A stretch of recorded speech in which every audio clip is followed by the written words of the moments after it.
नमस्कार दोस्तों, आपका स्वागत है हमारे चैनल पर। मैं आशा करती हूँ कि आप सब ठीक और स्वस्थ होंगे। तो चलिए इसी के साथ बढ़ते हैं आज की खबरों की ओर। दोस्तों, जहां देश में एक जगह लोग कोरोना जैसी महामारी से जूझ रहे हैं, वहीं इसी वजह से कई लोगों की नौकरियां भी जा चुकी हैं। कुछ लोग इंतजार कर रहे हैं कि छूट कब मिलेगी कि हम काम पर जाएं, और कुछ ऐसे भी हैं जिनको इस लॉकडाउन और महामारी की वजह से बहुत सारा नुकसान हुआ है। अब इसी बीच मोदी सरकार ने एक बहुत बड़ा और महत्वपूर्ण ऐलान किया, जिसकी सटीक जानकारी हम आपको इस वीडियो में देंगे। बस आप इस वीडियो के साथ अंत तक बने रहिए। इसी के साथ ही दोस्तों, आपको ले चलते हैं आज की मुख्य सुर्खियों की ओर, जहां आपको सबसे पहले बताएंगे देश में कोरोना का क्या है हाल। वहीं बताएंगे मिडिल क्लास के लिए अच्छी खबर, मोदी सरकार जल्द देने वाली है ये तोहफा। साथ ही बताएंगे इस राज्य में लगा 55 घंटे का लॉकडाउन, ये है बंद के नियम। बड़ी खबर, केंद्र सरकार अगले महीने स्कूल खोलने की बना रही योजना, ये है पूरा प्लान। इसी के साथ अगली खबर में आपको बताएंगे आज आपके राज्य का मौसम का हाल। वहीं बताएंगे पेट्रोल डीजल के आज के दाम। साथ ही बताएंगे 90 साल की बूढ़ी मां निकली कोरोना पॉजिटिव, तो जंगल में फेक आया बेटा। वहीं जल्द बदलने वाला है मोबाइल SMS से जुड़ा ये नियम, आसान हो जाएगा ग्राहकों का काम। साथ ही बताएंगे इलेक्ट्रिक व्हीकल पॉलिसी, 2 व्हीलर पर 30,000 रुपए और कार पर 1.5 लाख रुपए तक की मिलेगी सब्सिडी। 60 साल के बाद रेगुलर इनकम पाने के लिए यहाँ करें निवेश, मिलेगा शानदार रिटर्न। तो चलिए दोस्तों, एक एक करके सभी बड़ी खबरों के बारे में जान लेते हैं। इसी के साथ आइए आज की सबसे पहली बड़ी खबर पर नजर डालते हैं। भारत में कोरोना वायरस का कहर जारी है। देश में कंफर्म केसों का आंकड़ा 20,91,416 के पार हो चुका है और 42,617 से ज्यादा लोगों की जान जा चुकी है। वहीं 14,29,100 लोग ठीक हो चुके हैं। दुनिया भर में इस वायरस से 7,24,459 से ज्यादा लोगों की जान जा चुकी है। वहीं 1,95,64,584 कंफर्म केस आ चुके हैं। हो सकता है जब आप ये वीडियो देख रहे हो तो ये आंकड़े और बढ़ गए हों। इसी के साथ बढ़ते हैं अगली खबर की ओर।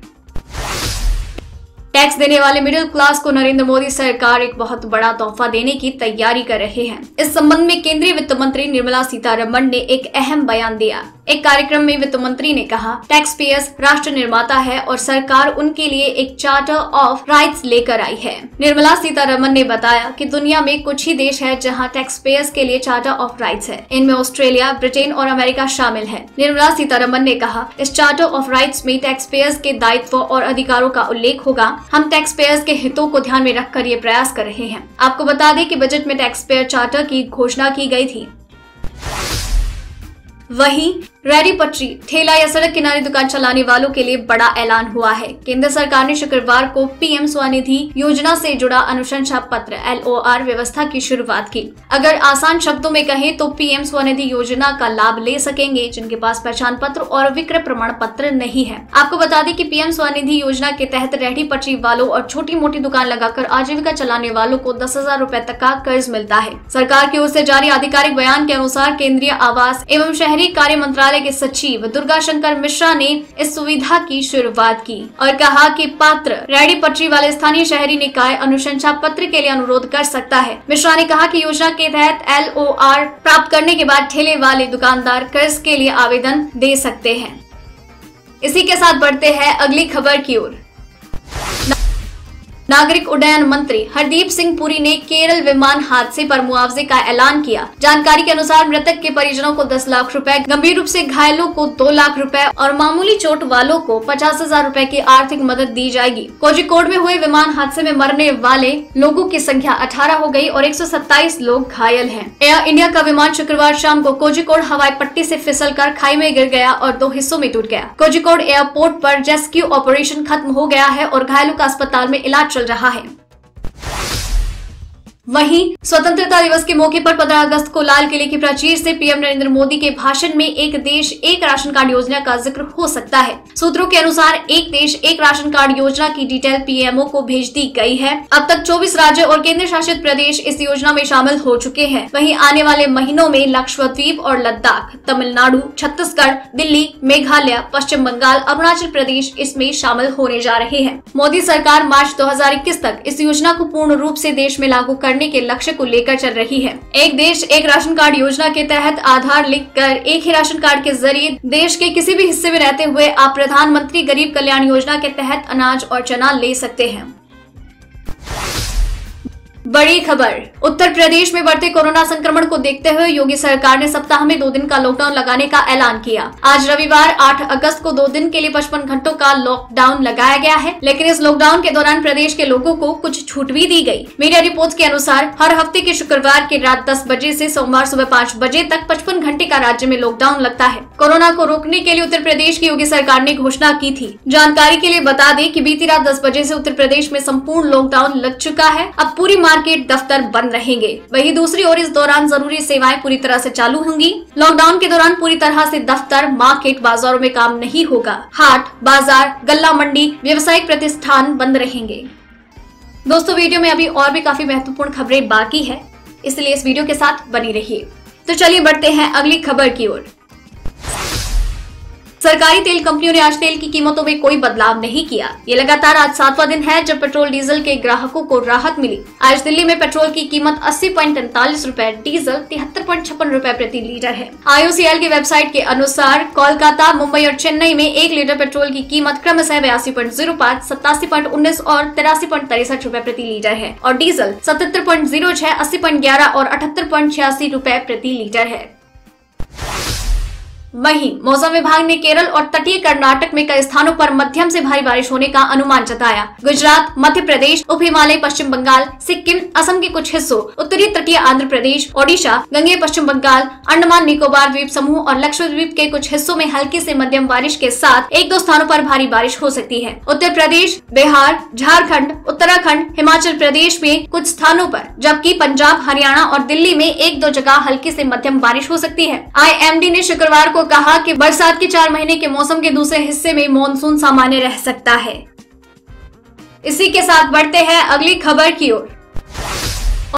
औरंगाबाद में मानवता को शर्मसार कर देने वाली एक घटना सामने आई है। यहाँ एक बेटे ने अपनी 90 साल की बूढ़ी मां को जंगल में फेंक दिया और वहां से फरार हो गया। खबर है कि बुजुर्ग कोरोना पॉजिटिव थी, जिसके बाद घर के सदस्य बुजुर्ग को अपने साथ रखने को तैयार नहीं थे। बाद में परिजनों ने रात के अंधेरे में बुजुर्ग को औरंगाबाद की कच्ची घाटी इलाके के जंगल में फेंक दिया और घर आ गए। पुलिस ने मामला दर्ज करके परिजनों की तलाश शुरू कर दी है। जानकारी के अनुसार औरंगाबाद की कच्ची घाटी इलाके के जंगल में लोगों को एक बुजुर्ग महिला पड़ी मिली। 90 साल की बुजुर्ग महिला को एक चादर में जंगल के बीच छोड़ दिया गया था। घटना की जानकारी मिलने पर मौके पर पुलिस पहुंची और जब बुजुर्ग महिला को अस्पताल में दाखिल किया गया तो पता चला कि वो कोरोना पॉजिटिव है।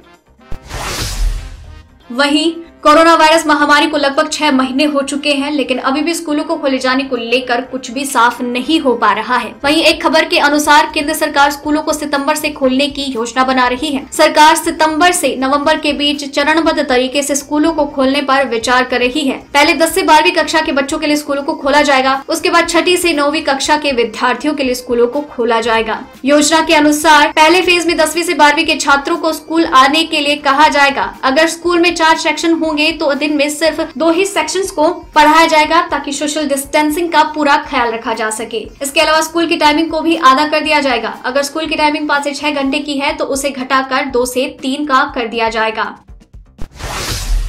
प्रधानमंत्री वय वंदना सरकार की एक महत्वाकांक्षी योजना है। इस योजना में एक मुश्त पैसा देकर आप प्रति माह 10,000 रूपए तक की मासिक पेंशन पा सकते हैं। बता दें कि केंद्र सरकार ने इस योजना की डेडलाइन 31 मार्च 2023 तक बढ़ा दी है। इस योजना में कोई भी व्यक्ति निवेश कर सकता है। सबसे अच्छी बात यह है कि इस योजना में निवेश पर 7.4% की दर से ब्याज मिलता है। पति और पत्नी दोनों 15-15 लाख रुपए निवेश कर सकते हैं। हर महीने 3 और 6 महीने में या 1 साल में भुगतान का विकल्प है। न्यूजीलैंड में अगले साल होने वाले ICC महिला क्रिकेट वर्ल्ड कप 2021 को कोरोना वायरस महामारी के कारण फरवरी-मार्च 2022 तक के लिए स्थगित कर दिया गया है। साथ ही पुरुष T20 वर्ल्ड कप को लेकर भी अहम फैसला लिया गया। 2021 में होने वाली T20 वर्ल्ड कप अब भारत में होगा, जबकि 2022 के टूर्नामेंट की मेजबानी ऑस्ट्रेलिया करेगी। ICC ने एक बयान में कहा, दुनिया भर में कोविड-19 के स्वास्थ्य, क्रिकेट और वाणिज्यिक प्रभाव को ध्यान में रखते हुए एक व्यापक आकस्मिक नियोजन अभ्यास के बाद IBC द्वारा ये फैसला लिया गया। आईसीसी के कार्यकारी चेयरमैन इमरान ख्वाजा ने कहा, पिछले कुछ महीनों में जैसा कि हमने विचार किया है कि हम वैश्विक घटनाओं का मंचन कैसे करते हैं, आईसीसी की घटनाओं में शामिल सभी लोगों के स्वास्थ्य और सुरक्षा की रक्षा करना हमारी सबसे बड़ी प्राथमिकता है। वहीं जल्दी मोबाइल ग्राहकों को नया सिम पाने या अपना सिम कार्ड बदलने के लिए टेलीकॉम कंपनियों के आउटलेट नहीं जाना होगा। दूरसंचार विभाग ग्राहक की वेरिफिकेशन की प्रक्रिया को घर बैठे करने की मंजूरी दे सकता है। दूरसंचार विभाग ने इसका ड्राफ्ट तैयार कर लिया है और जल्द ही फाइनल गाइडलाइंस जारी हो सकती है। अब घर बैठे ग्राहक का वेरिफिकेशन होगा और सिम कार्ड घर पर ही डिलीवर होगा। ग्राहकों को सिम कार्ड ग्राहक वेरिफिकेशन के लिए ऑनलाइन पोर्टल पर पेपर देने होंगे। दस्तावेज मिलते ही सिम कार्ड डिलीवर हो जाएगा। ग्राहक को नंबर एक्टिवेट कराना होगा। वेरिफिकेशन के लिए अब ऐप से फोटो भी खींची जाएगी और दूसरे मोबाइल नंबर पर ओटीपी से वेरिफिकेशन हो जाएगा। कंपनियों के नाम पर सिम कार्ड का फ्रॉड बढ़ने की वजह से ये फैसला लिया गया है। इसी के साथ बढ़ते हैं अगली खबर की ओर। दिल्ली सरकार की इलेक्ट्रिक व्हीकल पॉलिसी में सबसे ज्यादा इंसेंटिव पर जोर दिया गया है। जो भी 2 पहिया या 3 पहिया इलेक्ट्रिक वाहन है, उनके लिए 30,000 रुपए का इंसेंटिव दिया जाएगा। इसी तरह कोई कस्टमर अगर 4 पहिया वाहन खरीदता है तो उन्हें 1.5 लाख रुपए तक की सब्सिडी दी जाएगी। सीएम केजरीवाल ने उम्मीद जताई है कि 5 साल में 5 लाख नई गाड़ियों का रजिस्ट्रेशन होगा। इलेक्ट्रिक वाहन नीति को लागू करने के लिए एक ईवी सेल स्थापित किया जाएगा। इस पॉलिसी में रजिस्ट्रेशन चार्ज भी माफ कर दिया जाएगा और साथ ही रोड टैक्स में भी छूट मिलेगी। सीएम केजरीवाल ने उम्मीद जताई है कि 5 साल में 5 लाख नई गाड़ियों का रजिस्ट्रेशन होगा। वहीं अभिनेता सुशांत सिंह राजपूत डेथ केस में महाराष्ट्र सरकार ने शनिवार को रिया चक्रवर्ती की याचिका पर सुप्रीम कोर्ट में अपना जवाब दाखिल किया। महाराष्ट्र सरकार ने सुप्रीम कोर्ट में सीबीआई जांच का विरोध किया। महाराष्ट्र सरकार ने सुप्रीम कोर्ट में सील बंद लिफाफे में जांच की प्रगति रिपोर्ट दाखिल की। महाराष्ट्र सरकार ने बिहार सरकार पर आरोप लगाया और कहा, इस मामले में बिहार सरकार ने नियमों के खिलाफ जाकर काम किया। महाराष्ट्र सरकार के अलावा सुशांत के पिता के सिंह ने भी अपना जवाब सुप्रीम कोर्ट में दाखिल किया। अपने जवाब में सुशांत के पिता ने आरोप लगाया कि रिया गवाहों को प्रभावित कर रही है। दोस्तों, आज की खबरों में बस इतना ही। अगर आपको भी ये खबरें अपने मोबाइल पर हर दिन चाहिए तो इस वीडियो के नीचे दिए गए इस लाल बटन को दबाकर चैनल को सब्सक्राइब कर लीजिए। साथ ही में दिए गए इस घंटी को भी दबाएं और अगर आपने वीडियो पूरा देखा है तो अपना नाम नीचे कमेंट बॉक्स में जरूर लिख भेजिए। फिर मिलते हैं कल। जय हिंद, धन्यवाद।